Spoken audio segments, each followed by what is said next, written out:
Hello everyone, this is BYD Tang made in 2022 and it is top version with four-wheel drive, two motors with total power more than 400 kilowatts and the battery which is 108.8 kilowatts. This is a medium to full-size SUV and this was the flagship of BYD at that time, and basically still it is the flagship despite the model is completely not new. The model is more than 6 years old and the first generation of BYD Tang appeared in 2018 and it was basically the same car but with a bit lower equipment and much smaller battery, which was only 82 kilowatt hours, which was totally not enough for this power and for acceleration from 0 to 100 in 4.4 seconds.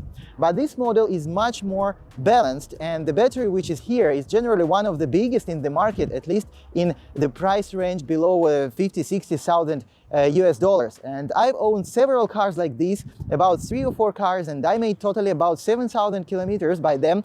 And I must say this is still one of the best EV in my opinion, especially when you take into account its price and value. And today I want to show you a little bit more about this car and talk about my impressions.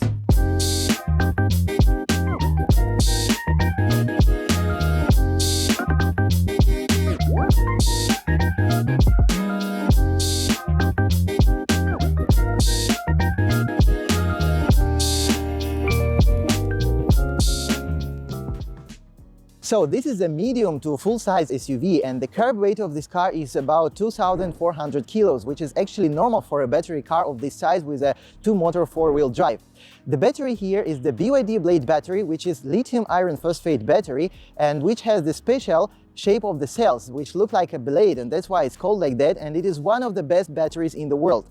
Actually, all of the BYD models in 2024 they feature exactly BYD Blade battery, but these batteries also have different grades based on their effectiveness of their weight and also the effectiveness of the speed of their charging. And this battery, despite being already about like 2-3 years old, this is high-grade BYD Blade battery because this car has DC fast charging speed about 150 kilowatts per hour. It's a really high speed, and some of the modern cars of BYD, such as BYD Tang L, which debuted in the end of 2023, they have only about 90 kilowatts per hour. So in this term, this car is still modern and not outdated. And the same we can talk about the equipment of this car. It's really modern and not outdated, and basically this car has everything which the modern EV can have, maybe despite the high developed autopilot system. Yes, here there is no autopilot system, there is just adaptive cruise control. But let's talk about the versions step by step. In different model years, this car has different versions, but mainly it was like front-wheel drive with a big battery, same as here, 108 kilowatt hours,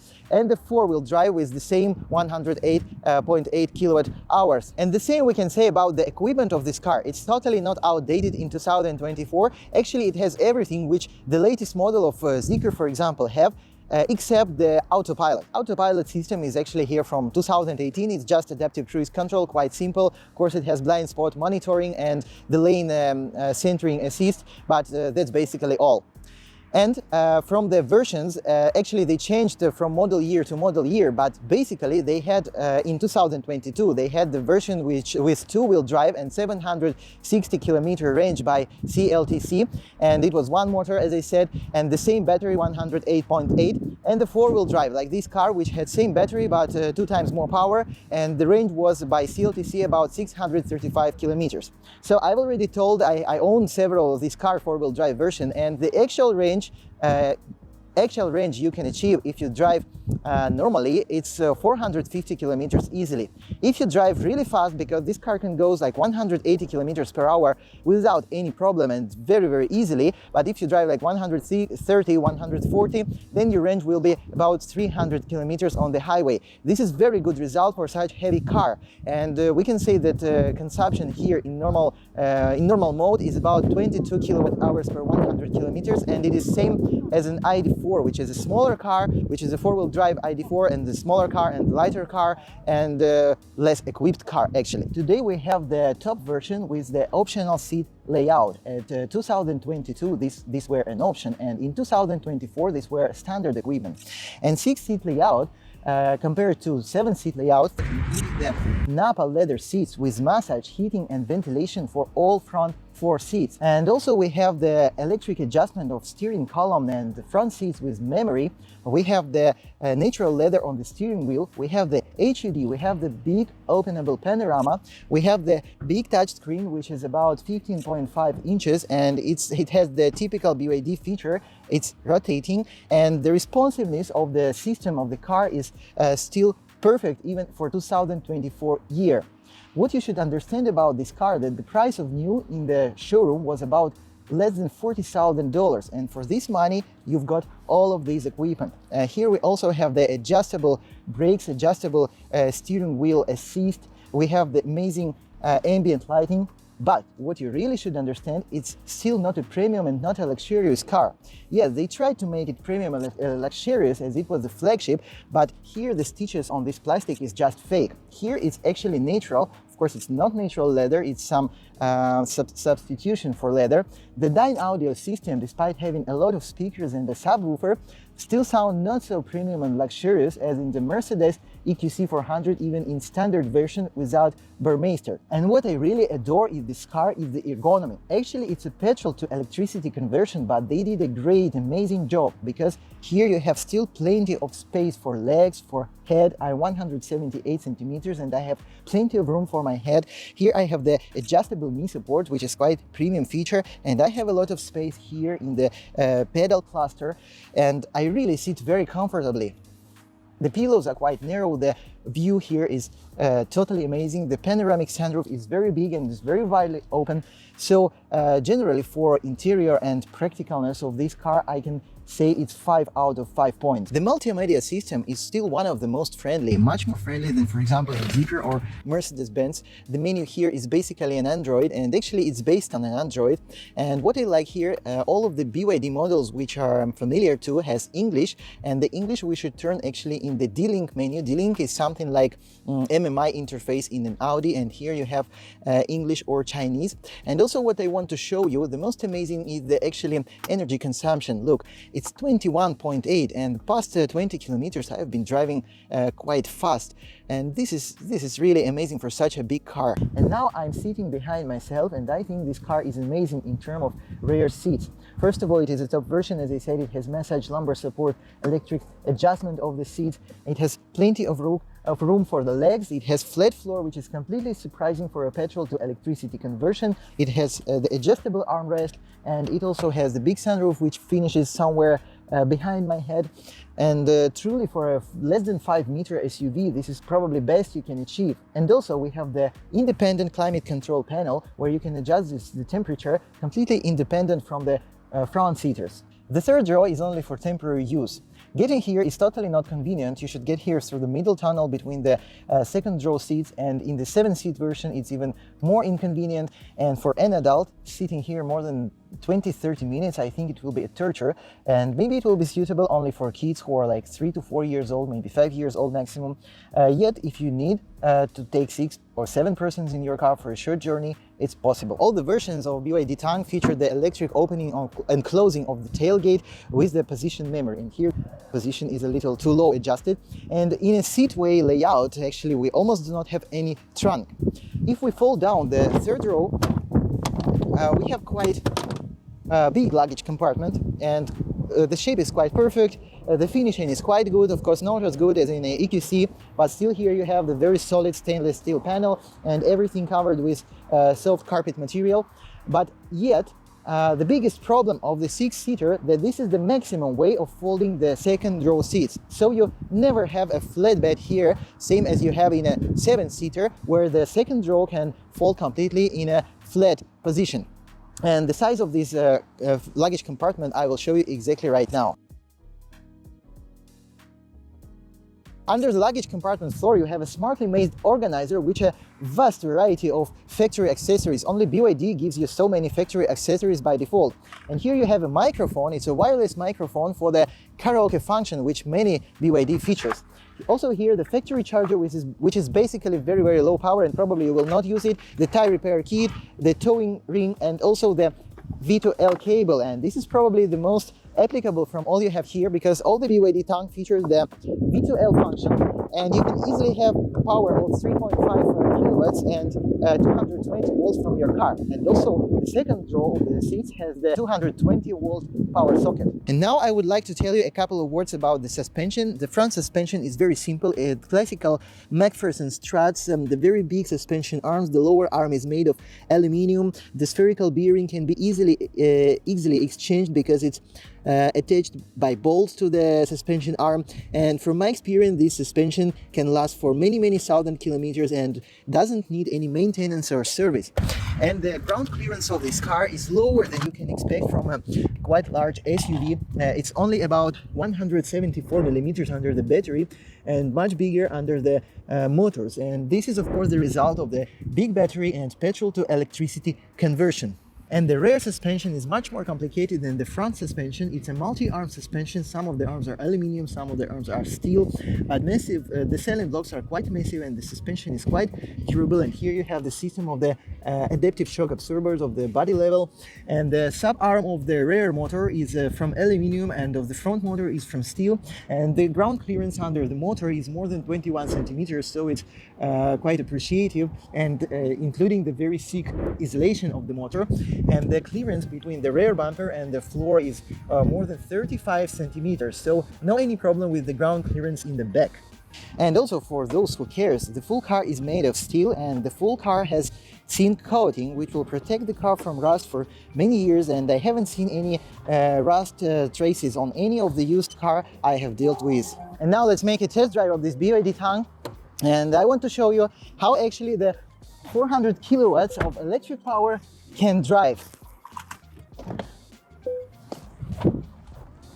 I remember when I first drove this car, it was after experience of driving ID.4 Prime with adaptive suspension and typically German adjustment of suspension and typically German adjustment of the steering wheel assist and the brakes. It was very tough. I felt at once that it's not a driver's car. First of all, the steering wheel is very thin. It looks like a old Toyota Camry or something like that, and the steering wheel is totally transparent and it's not tough at all, despite it has the two modes, the sport mode, the normal mode, and even sport mode. It doesn't feel like a driver's car. The brakes are extremely sensitive, also not like in German cars, for example, not like in ID.4 or Mercedes-Benz EQC.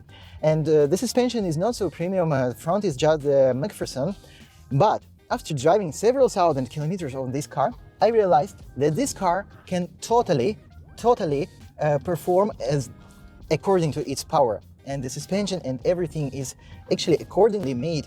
Just it's still not made to driver's car, but it can realize its potential and it can drive fast. It can drive fast in the turning, it can drive fast in the mountains, and it can drive fast on the highway. It's easy to drive this car like 150 or something. Yes, it's not so high culture on the high speed as, for example, Mercedes-Benz, but still you don't feel any uncomfortableness. Just you need to adjust a little to this way how they made it. They made it more like a frame-based SUV. This is what you feel a little bit like from the first kilometers of driving. This car inside feels a bit bigger than it actually is because it's quite tall, but at the same time, due to the moderate size and round-shaped corners of each corner of the car, round-shaped bumpers, it's very easy to park and to maneuver in the city. And what I like are amazingly big mirrors. In 2024, they already don't do these amazingly big mirrors in new models. And all the pillars, they're also quite thin. They're much thinner than, for example, in Mercedes-Benz, and that makes driving in the city actually very comfortable. Now I will show you the acceleration from the traffic light, and we go. It's really fast. It's really fast. It's now already 100, and this car is also quite quiet. The soundproof is quite good, and in the front doors we have the multi-layered soundproof glass. And also here the ESP is actually can be turned out, not like in many cars where they only pretend to turn it out. Here you actually can turn it out, and the power at any speed is enough. Now we are driving like 50, yes, let's make it 50, and if I step to the floor, it's always enough. It's already more than 100. On the super top speed, it's not as stable as, for example, Mercedes-Benz EQC or Zeekr 001, but still nice car. Suspension is not so sophisticated. And basically, when you're driving it, there are no any disadvantages. Only for those who don't like the light steering wheel and the very transparent steering. The steering wheel is, you see, it's almost feels like almost no powered. Then maybe you will not like it. But look, even at the reaction to the steering wheel, it's still quite sharp, you see.